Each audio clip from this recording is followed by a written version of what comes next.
Abi Dzar julukannya, berarti anaknya Dzar.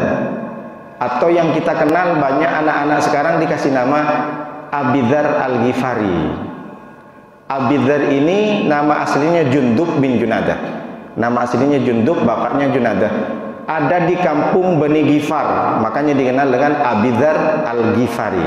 Bani Ghifar ini adalah salah satu kampung di Mekah yang isinya orang-orangnya perampok semua, begal semua dulu di zaman jahiliyah. Termasuk dari sekian banyak perampok-perampok di Bani Ghifar ada namanya Jundub bin Junadah atau dikenal dengan Abi Dzar ketika sudah masuk Islam. Jadi satu ketika Abi Dzar ini sebelum masuk Islam, karena di kampung Bani Ghifar ini setiap rumah punya Tuhan masing-masing. Ada Tuhan Lata, Uzza, Cipti, kemudian Togut, dan sebagainya. Satu ketika biasa pagi-pagi orang mau sembahyang bawa sesajen. Abi Dzar bawa susu kambing, mau ditaruh di sesajen di depan berhalanya.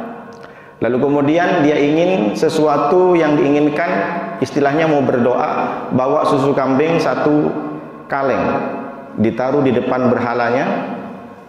Selang berapa lama, nunggu, dia tak tahu lagi, karena dia niru dengan bapak, dengan bibi dan pamannya, berharap dan berdoa, keinginannya terkabul. Lalu tak lama kemudian datang anjing. Kemudian datang anjing, dengan enaknya anjing itu langsung diminum aja susu kambing. Diminum sampai habis. Setelah minum sampai habis, anjing keliling masih di berhala. Setelah itu dia kencing, diangkat kakinya anjing itu, dikencingin pula berhala itu.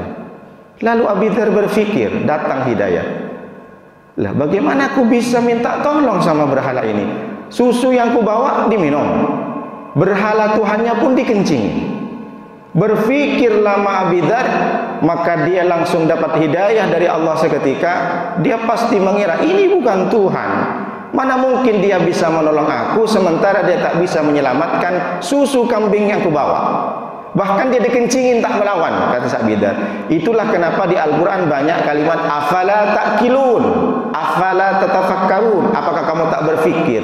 Pakai otakmu, wahai para orang-orang yang masih belum menyembah Allah. Begini kalau disampaikan di pesan ini, dipotong 1 menit bagus, masuk Islam semua, alhamdulillah. Kalau orang sampai sekarang dia tak berpikir kenapa dia mesti menyembah patung berhala, berarti dia sama dengan hewan binatang. Hewan sama-sama makan dengan kita, tidur juga begitu, nafsu punya. Sama juga kita punya nafsu makan, nafsu tidur, nafsu bersetubuh. Begitu juga hewan. Yang membedakan kita dengan hewan karena kita berpikir.